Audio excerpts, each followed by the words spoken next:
오늘 주시는 하나님의 말씀은 사무엘상 14장 6절과 7절입니다. 우리 한 목소리로 같이 읽겠습니다. 시작. 요나단이 자기의 무기를 든 소년에게 이르되 우리가 이 할례 받지 않은 자들에게로 건너가자. 여호와께서 우리를 위하여 일하실까 하노라. 여호와의 구원은 사람이 많고 적음에 달리지 아니하였느니라.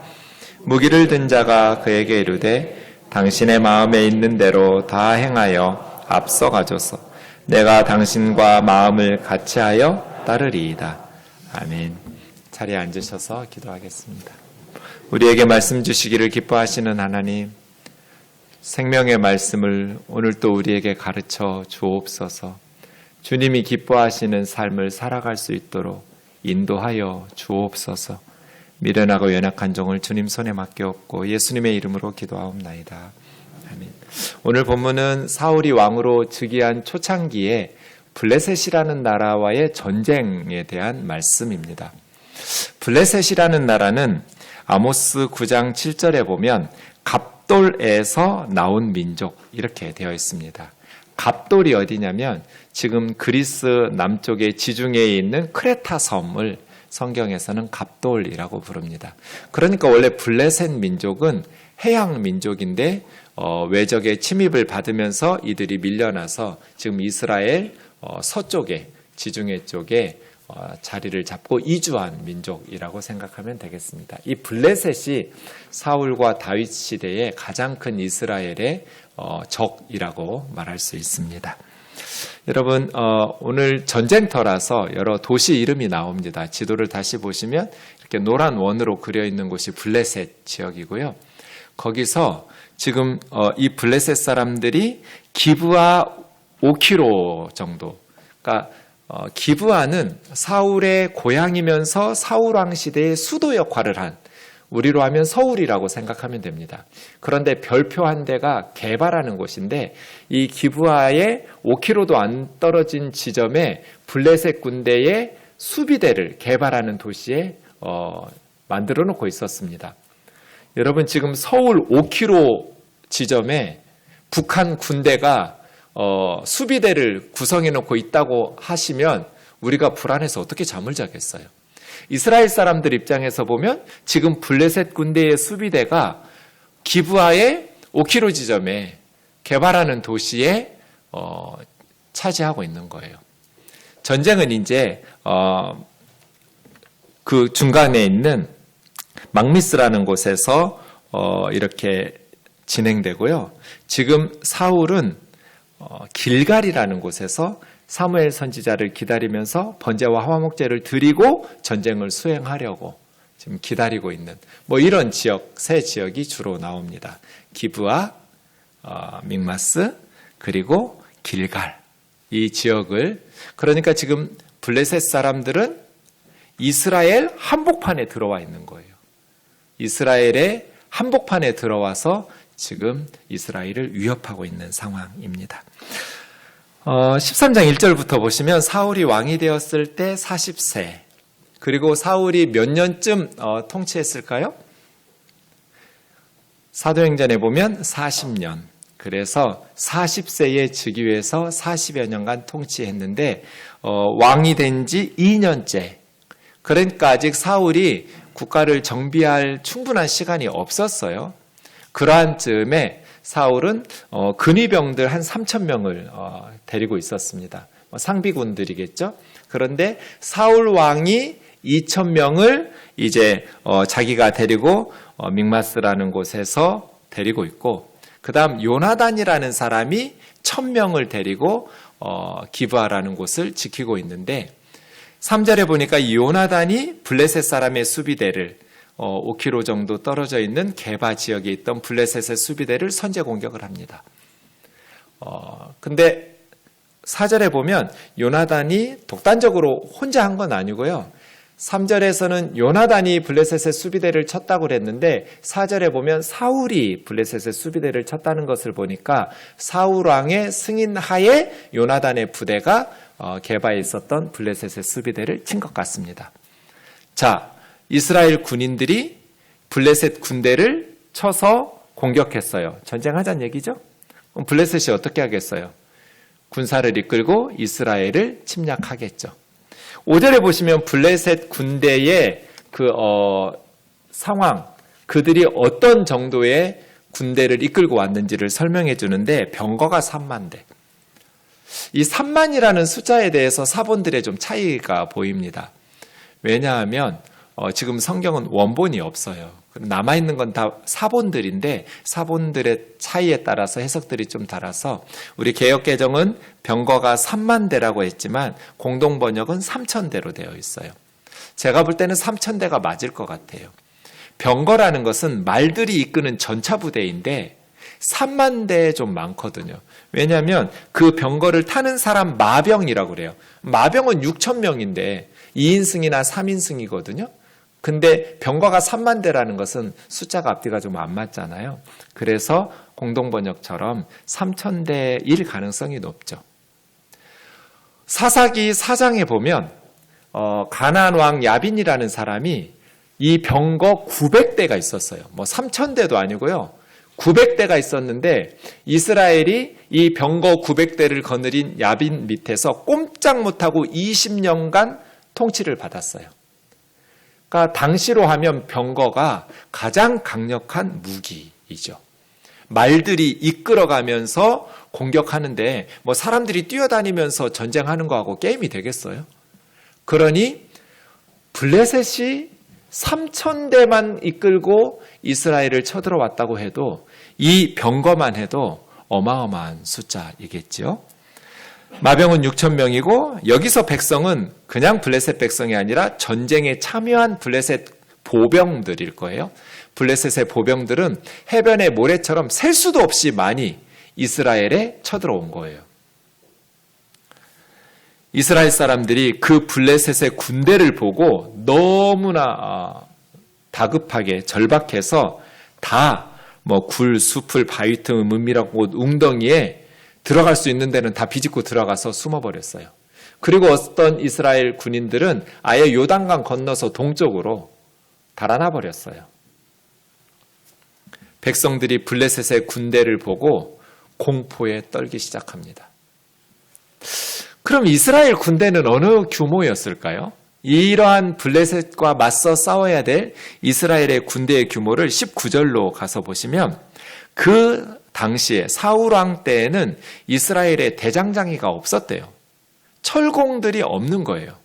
그래서 이스라엘 사람들이 이제 무슨 농기구를 삽이나 곡괭이나 낫이나 이런 농기구가 고장이 나면 블레셋 사람들의 철공들에게 가서 농기구를 수리해 오는 거예요. 블레셋 사람들에게 있어서는 이중으로 이득이죠.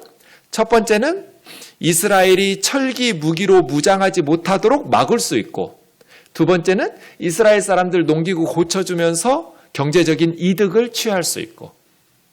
그래서 블레셋 사람들의 입장에서는 이스라엘 사람들이 칼이나 창을 만들어서 소유하지 못하도록 그걸 막는 거예요. 기술을 전수하지도 않고요. 그걸 하지 못하도록.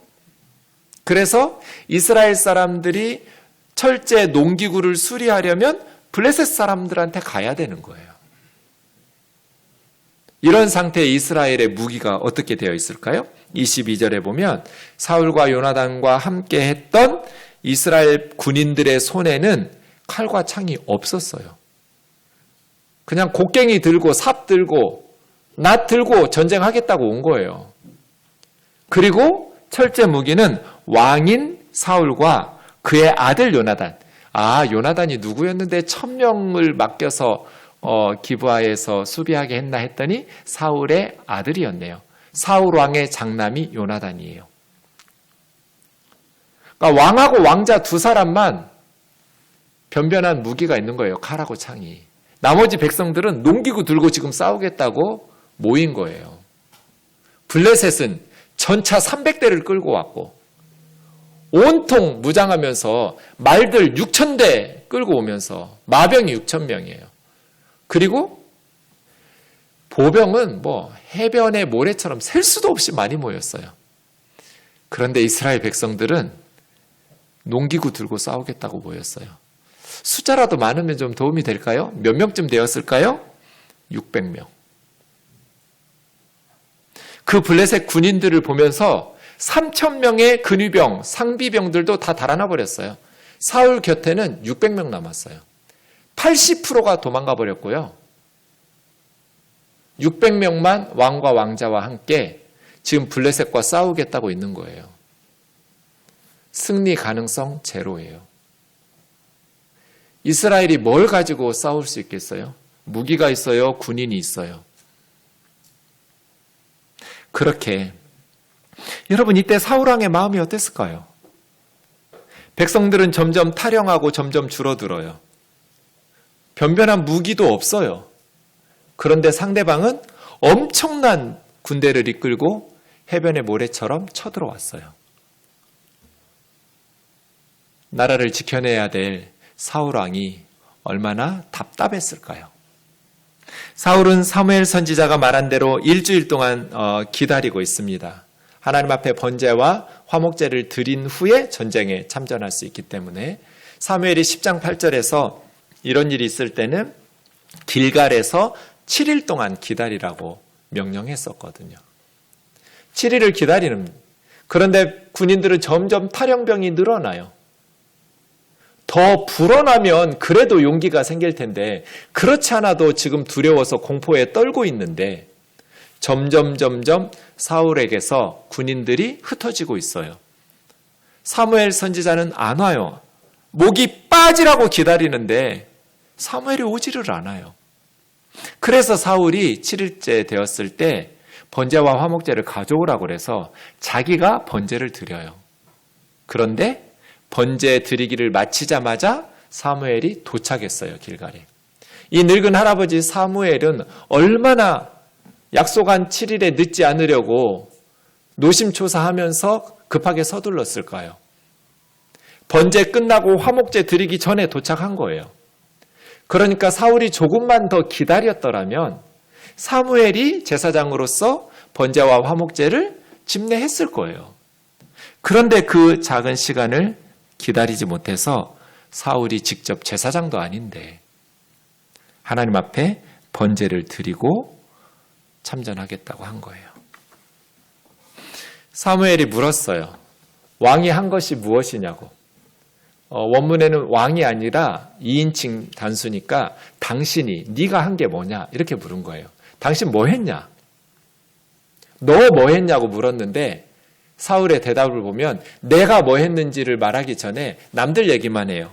백성은 내게서 흩어지고 당신은 약속한 날 안에 오지 않고 블레셋 사람들은 믹마스에 모였음을 내가 보았으므로 내가 블레셋 사람들이 나를 치러 길갈에 내려오겠거늘 여호와께 은혜를 간구하지 못하였다 하고 부득이해서 번제를 드렸노라고.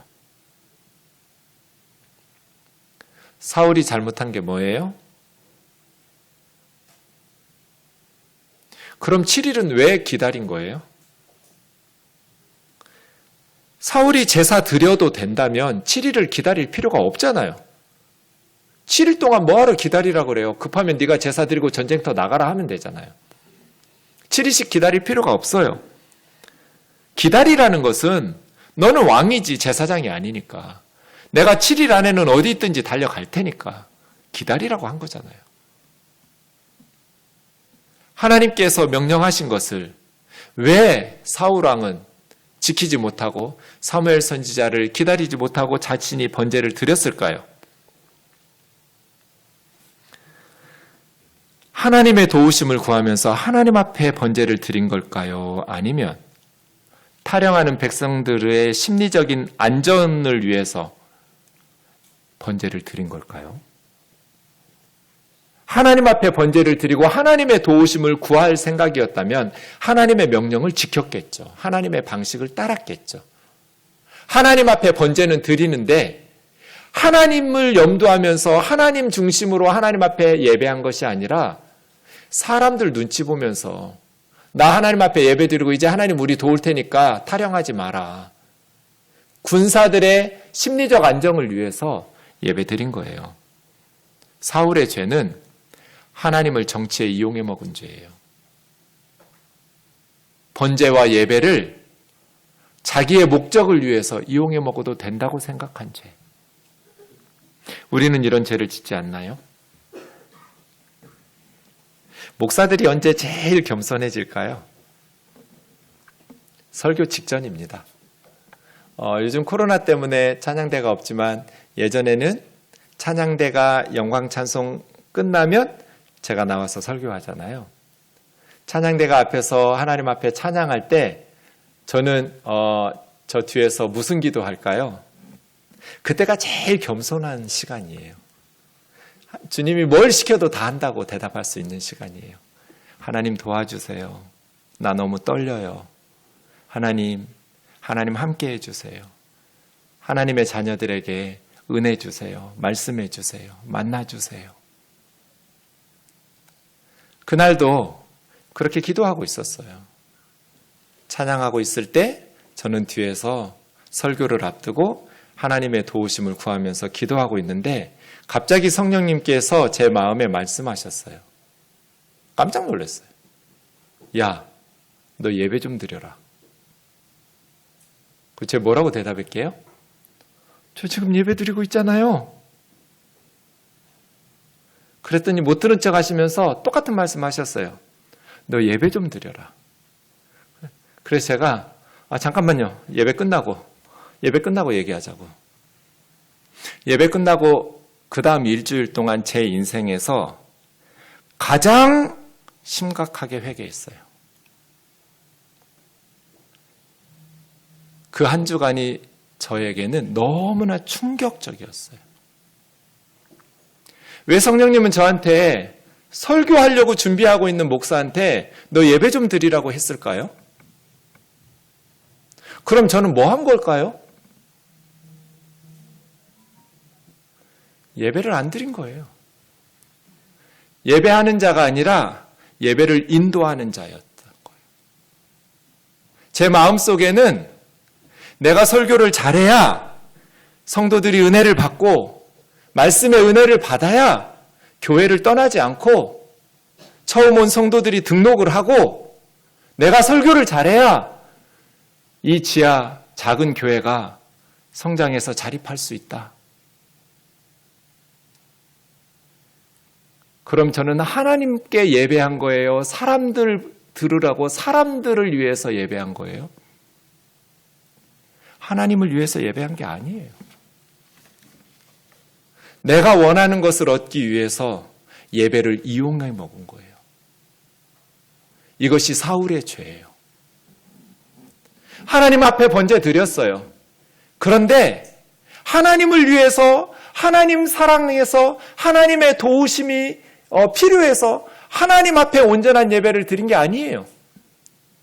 사울은 하나님 앞에 예배했지만 하나님께 드린 게 아니라 사람들 보라고 예배한 거예요.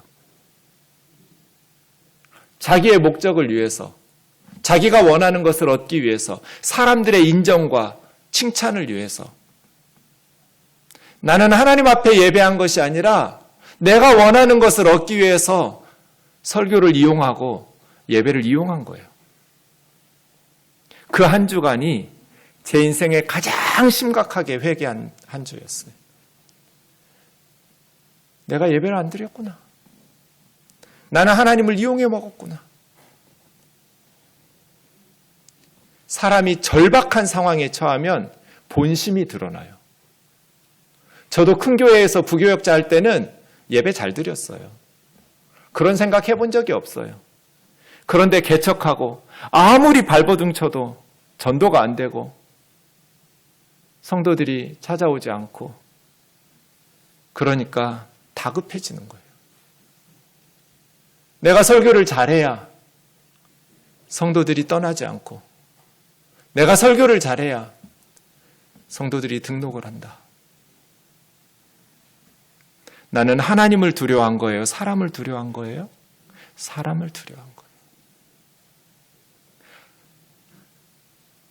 하나님께서 참다 못해서 설교 직전에 있는 목사에게 너 예배 좀 드리라고. 저 스스로 왜 속았을까요? 하나님 말씀인 성경을 가지고 설교하니까요. 하나님 앞에 예배하니까요. 하나님 이름으로 찬송하고 하나님 앞에 기도하면서 목회하니까요. 내가 하나님 종인 줄 알았죠. 내가 하나님 앞에 예배하는 줄 알았어요. 그런데 스스로 속은 거예요. 저는 하나님 앞에 예배한 것이 아니라 예배를 이용해 먹은 것이고 하나님을 이용해서 내가 원하는 것을 얻으려고 한 거예요. 사울처럼 말이에요. 여러분은 어떠세요? 여러분 하나님 앞에 예배하는 자이신가요?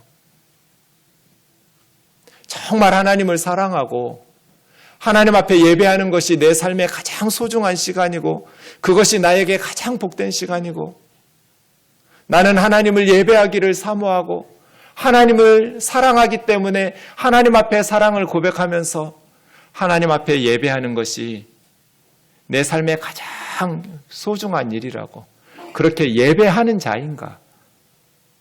아니면 예배를 구경하는 사람은 아닌가? 오늘은 설교 어떻게 하는지 판단하는 사람은 아닌가?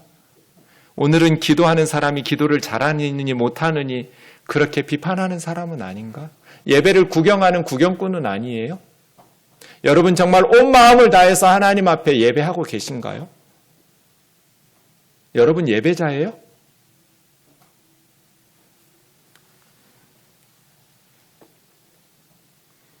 여러분의 예배에는 하나님 한 분만, 그분의 영광만 사모하는 그 마음이 있나요? 아니면 교회에서 사람들에게 칭찬받고 인정받고 직분받고 그렇게 존경받으려는 그런 불순물과 찌꺼기는 없나요? 제가 하나님 앞에서 가슴 아팠던 것은 우리 하나님은 그런 대접을 받으면 안 되는 데였어요. 하나님은 나한테 그렇게 취급당하시면 안 되는 분인데 그의 아들을 십자가에 아낌없이 날 위해서 내어주신 하나님 앞에 내가 그렇게 예배했으면 안 됐는데 내가 그렇게 하나님을 이용해 먹으려고 했으면 안 됐는데 내가 그렇게 설교를 하나님의 말씀을 예배를 이용해 먹으려고 해서는 안 됐었는데 그게 너무 가슴 아팠어요. 사울 그는 예배를 하나님을 너무 절박하니까 이용해 먹으려고 한 죄를 범한 사람이에요. 하나님께서 뭐라고 말씀하셨을까요? 사무엘 선지자를 통해서 왕이 망령되게 행했다고. 망령되게 행했다라는 말은 바보짓 했다는 뜻이에요. 너무나 미련한 바보짓을 했다고. 여러분 탈영해서 600명이 500명으로 줄어들고 그러면 전쟁에서 블레셋을 패배하고 600명 줄어들지 않고 남아있으면 블레셋 이길 수 있어요? 한 명이라도 더 군인들이 탈영하지 않고 흩어지지 않고 빨리 예배드리고 블레셋 군들과 맞서 싸우려고 하면 가능성이 있냐고요?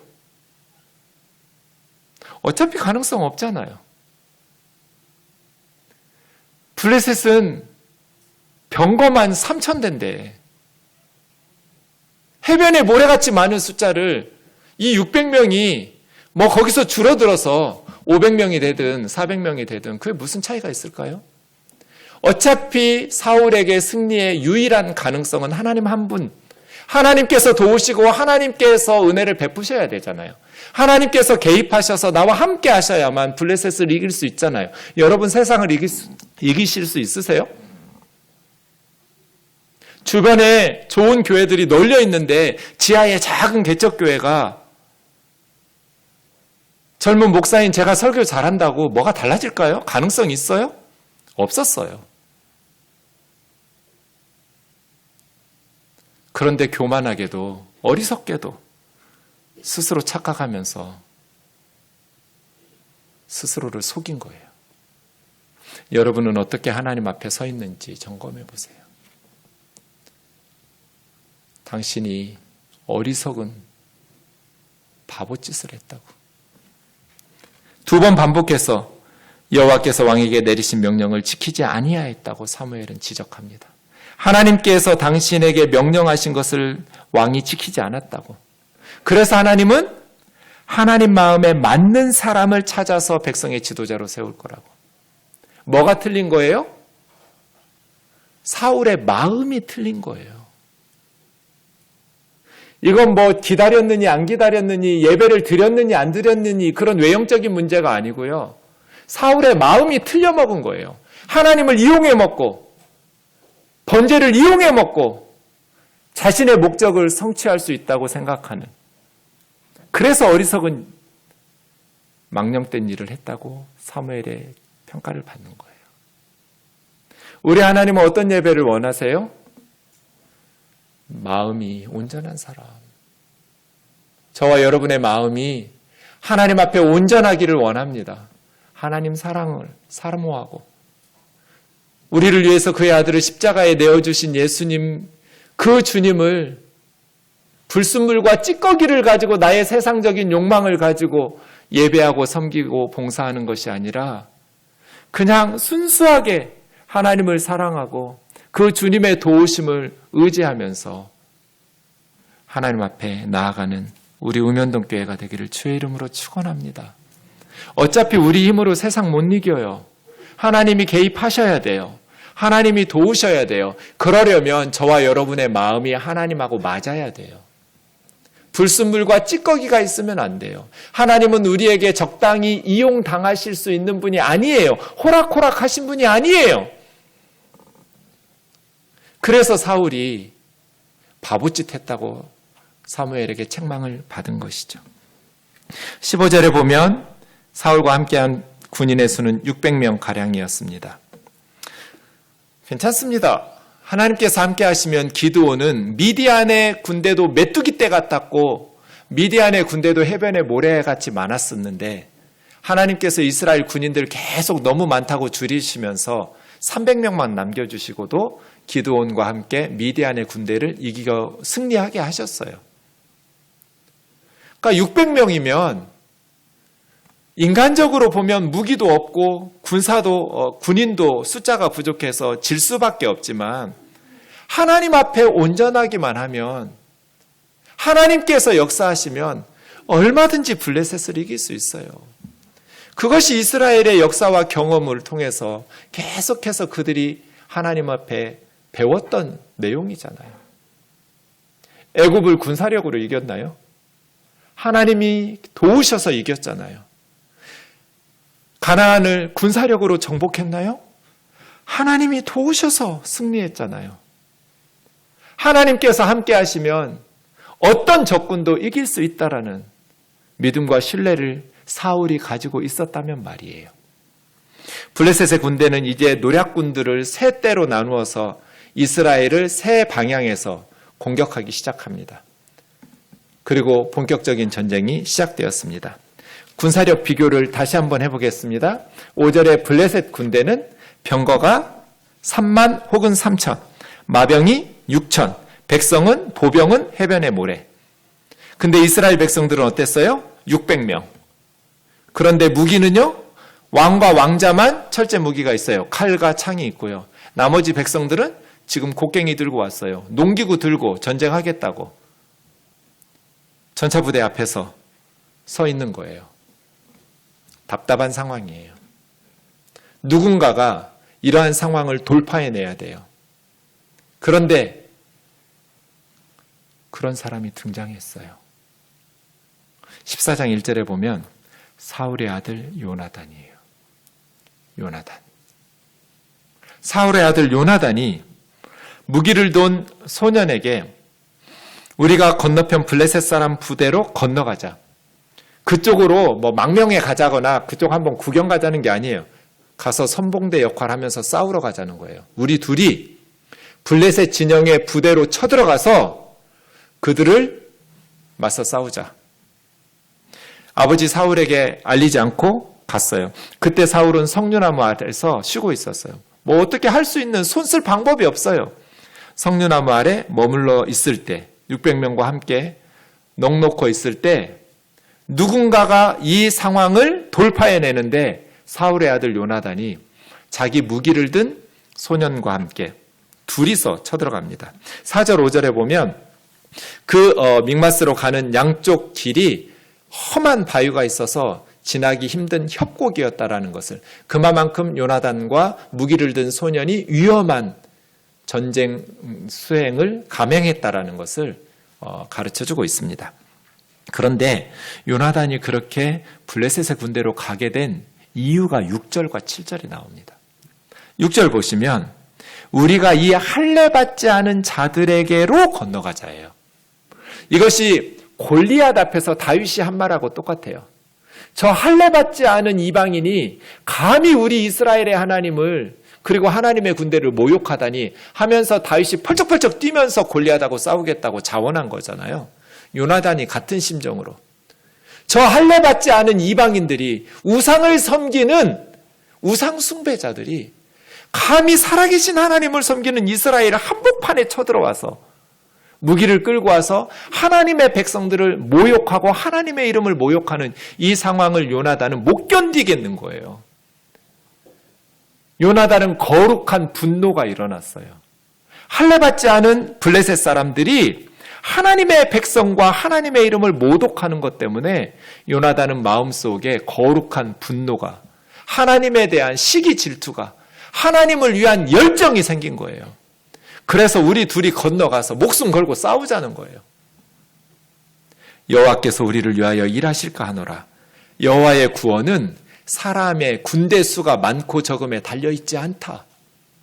이게 요나단의 확신이었어요. 우리가 그렇게 믿음으로 가면 하나님께서 우리를 도우실 거야 그렇게 말하지 않았어요. 도와주세요도 아니에요. 도우실지도 몰라.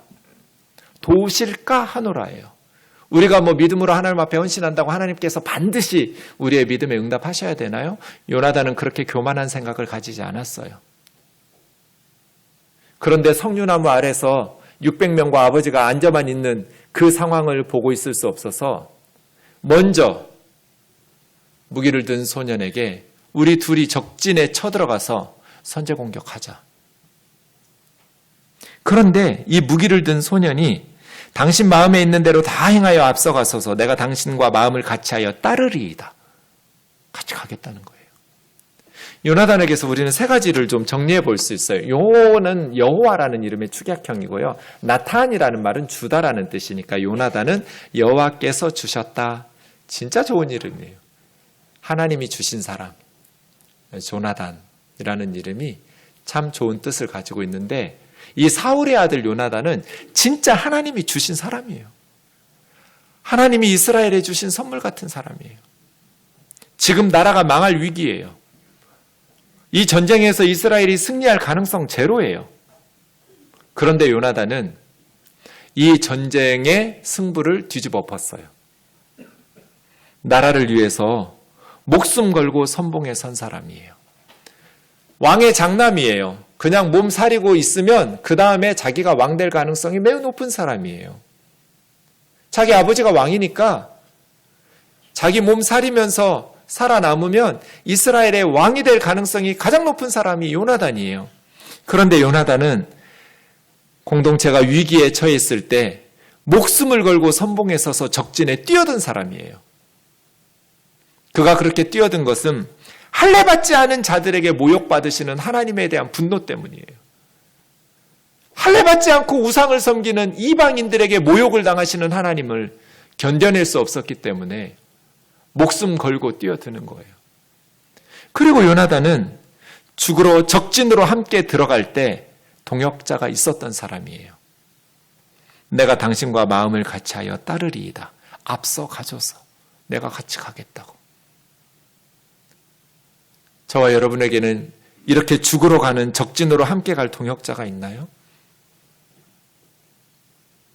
그리고 세 번째 요나단은 사람들을 의식했던 아버지 사울과 너무나 달랐어요.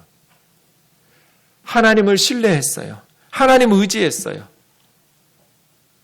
여호와의 구원은 사람의 많고 적음에 달려있지 않다. 말도 안 되는 말이에요.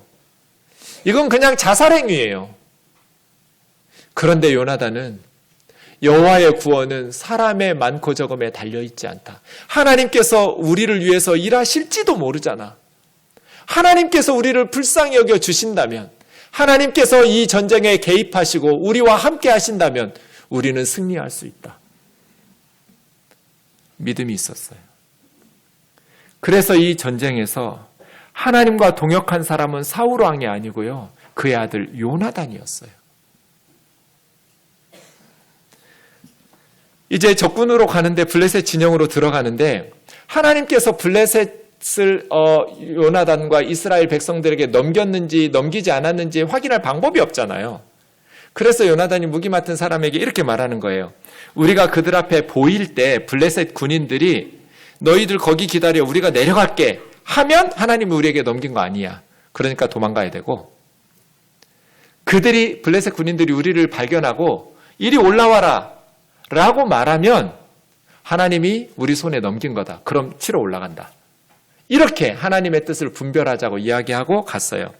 자, 블레셋 군인들이 요나단과 이 무기를 든 소년 두 사람을 보고 뭐라고 말했을까요? 우리가 내려갈 테니까 기다려라고 말했을까요? 이리 올라오라고 말했을까요?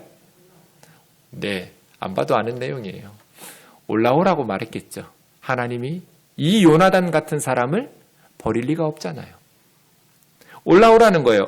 구멍에서 기어 나왔냐? 근데 왜 둘이냐? 조롱하면서 올라오라고. 요나단이 확신했어요. 하나님께서 우리에게 넘겼다, 블레셋을. 그래서 무기든 소년하고 둘이 가면서 요나단이 블레셋 군사들을 죽이기 시작합니다. 그렇게 해서 몇 명을 죽였냐면 14절에 보면 20명쯤 죽였어요. 둘이서 20명쯤 블레셋 군인들을 죽였는데 들에 있었던 진영의 블레셋 사람들이 공포에 떨고 부대와 노략군, 선봉대에 갔던 세 팀의 노략군들이 떨기 시작했어요. 왜냐하면 하나님께서 지진을 일으키셨어요. 땅을 진동시키셨어요. 그러니까 이스라엘에 왔던 블레셋 군인들이 공포에 겁에 질리기 시작한 거예요. 큰 두려움과 공포가 블레셋 부대에 임했다고 말했어요. 요나단이 이렇게 하나님을 믿어드리는데 하나님께서 무능하게 팔짱 끼고 모른 척 하실 리가 없잖아요. 그래서 하나님께서 요나단과 이 무기를 맡은 소년을 도우신 거예요. 진동으로. 사울의 군대 중에 파수꾼들이 그 블레셋의 진영을 잘 관찰하고 있겠죠. 그랬더니 갑자기 소동이 일어나기 시작한 거예요. 블레셋 사람들이 이리저리 흩어지면서 뭔가 지금 난리가 났어요. 그래서 사울이 자기 군대를 조사해 보니까 요나단과 요나단의 무기 맡은 소년이 보이지 않아요. 점호를 하는데. 두 사람이 들어갔구나. 그런데 보니까 이제 블레셋 군인들이 자기들끼리 치고 있어요. 막 지진이 일어나고 서로 난리가 나가지고. 그때 사울의 군대가 블레셋을 치기 시작하는데 21절에 보면 블레셋에서 용병으로 일하고 있는 히브리, 이스라엘 사람들이 있었어요. 블레셋의 군인이 되어서 싸우고 있는 이스라엘 사람들이 지금 요나단과 그 무기를 맡은 또 사울이 공격하는 것을 보고 자기네 나라니까 이스라엘 군대 편으로 귀화했어요. 다시 돌아왔어요. 그리고 이 블레셋 군대에 겁이 질려가지고 지금 다 도망가고 숨었던 그렇게 굴 속에 숨어있던 이스라엘 군인들이 굴 밖으로 나오기 시작했어요. 에브라임 산지나 이런 곳에 있었던 사람들이 다시 모여서 사울의 군대와 함께 블레셋을 추격하기 시작해요. 결정적으로 23절에 보면 여호와께서 도우셨어요. 그래서 3,000대의 마병을 가지고 전차를 가지고 6,000명의 마병이 있었고 해변에 모래같이 많은 보병들이 이스라엘을 침략해서 승리를 장담했는데 2명한테 진 거예요. 요나단과 무기 맡은 사람에게. 승리는 하나님께서 결정하세요. 저와 여러분이 하나님을 믿어드리면 하나님께서 일하시는 거예요. 우리가 하나님을 신뢰하지 못하면 우리보다 더 힘이 강한 블레셋 사람들에게 겁이 질려서 도망가거나 굴 속으로 숨거나 요단강 너머로 이민 가거나 아니면 석류나무 밑에서 아무것도 못하고 벌벌 떨면서 죽기를 기다릴 거예요. 그런데 요나단 말이에요. 요나단. 하나님께서 도우실지도 모른다. 하나님께서 일하실까 하노라. 우리가 기도하기 시작하면, 우리가 하나님 앞에 우리의 삶을 드리기 시작하면, 그렇다고 해서 하나님께서 반드시 일하신다는 교만한 확신은 가질 수 없지만 하나님께서 우리를 긍휼히 여기신다면, 하나님께서 일하실까 하노라, 하나님께서 일하신다면, 그리 아니하실지라도 우리는 하나님의 백성답게 살겠지만 하나님께서 일하신다면 여호와의 구원은 사람의 많고 적음에 달려있지 않다.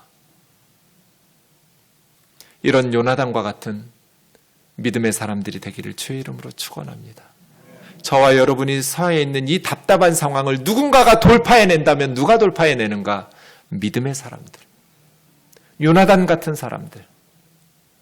여호와의 구원은 사람의 많고 적음에 달려있지 않다고 확신하는 사람들, 그들이 가지고 있는 무기의 많고 적음에 달려있지 않다고 확신하는 사람들. 이때 사울은 아주 어리석은 결정을 내립니다. 24절에 보면 내가 내 원수들에게 보복하는 때까지 누구도 아무 음식도 먹지 말라고, 먹으면 하나님의 이름을 걸고 저주를 합니다. 여러분, 이렇게 황당한 명령이 어디 있어요?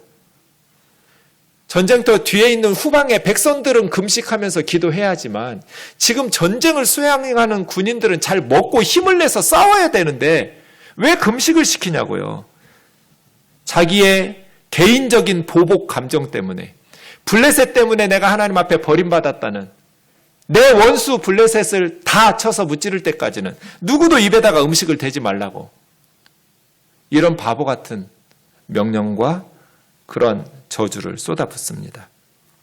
자기가 하나님 앞에서 사무엘 선지자 기다리지 못하고 자기 손으로 번제를 드린 게 문제지 블레셋이 원인인가요?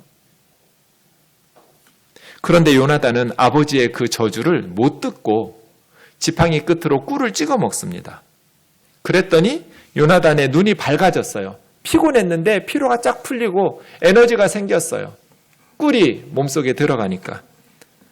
그런데 백성들은 지금 꿀을 앞에 두고도 못 먹고 있어요. 먹을 걸 앞에 두고도 고문당하면서 기진맥진 배고프면데도 왕이 저주를 내렸기 때문에, 먹으면 저주를 받는다고 하나님의 이름으로 저주했기 때문이에요. 백성들이 피곤하게 되었다고 아들 요나단이 듣고, 우리 아버지가 이 땅을 곤란하게 했구나, 지금 잘 먹고 힘내서 싸웠으면 더 많은 적군들을 물리칠 수 있었을 텐데 황당한 명령을 내리는 바람에 심히 곤란하게 되었구나. 사울이 밤새도록 추격해서 블레셋을 무찌르자 했는데 제사장이 만류하면서 하나님께 한번 물어보고 가자 합니다. 그래서 하나님 앞에 물었는데 하나님이 응답이 없어요. 하나님이 응답 없이 침묵하셨다라는 것은 뭐가 문제가 발생한 거예요. 누구 때문인지 제비뽑기를 했는데 요나단이 걸렸어요. 하나님의 이름으로 저주를 내렸는데 요나단은 못 듣고 꿀 찍어 먹었잖아요. 사울이 저주를 합니다. 내 아들 요나단이라 할지라도 반드시 죽어야 된다. 요나단은 포기합니다. 내가 못 들었지만, 그리고 지팡이 끝으로 꿀 조금 찍어 먹었지만 나는 죽을 수밖에 없나이다. 아버지가 그렇게 여호와 이름으로 저주했으니까. 그래서 사울이 자기 아들을 죽이려고 합니다. 요나단아, 네가 반드시 죽으리라. 그때 이스라엘 백성들이 말립니다. 요나단은 죽어야 되지만 오늘 여호와 하나님과 동역한 사람이라고, 하나님과 동역해서 우리 이스라엘을 건진 용사라고, 이 사람을 죽일 수는 없다고 하면서 백성이 요나단을 구원인데, 이 구원이라는 단어가 파다합니다. 이 파다라는 히브리어는 값을 지불하고 사서 구원하는 거예요. 속량이에요. 그러니까 요나단은 죄를 지었지만 모르고 실수를 범했지만 하나님과 동역한 것으로 값을 지불한 거라고. 하나님과 동역한 사람을 죽일 수는 없다고 해서 백성들이 사울의 서원을 끊어내고 요나단을 살려냅니다. 여러분, 잘못된 서원을 해결하는 방법이 두 가지가 있습니다. 하나는 입다처럼 죽이는 거, 자기 딸을. 하나는 사울의 방식으로 자기의 명예가 실추된다 할지라도, 그 잘못된 서원의 책임을 본인이 진다 할지라도 요나단을 살리는 것.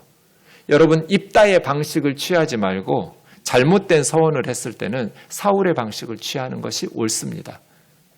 물론 잘못된 서원은 지켜도 죄 짓는 것이고 살인죄, 지키지 않아도 하나님 앞에 서원을 범한 죄를 짓는 것이기 때문에 잘못된 서원을 하면 안 됩니다.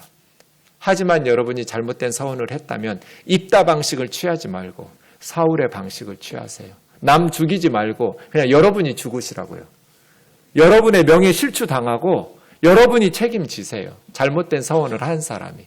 괜히 죄 없는 딸이나 아들 죽이지 말란 말이에요. 하나님과 동역한 것이 값을 지불한 거야. 그래서 살려냅니다.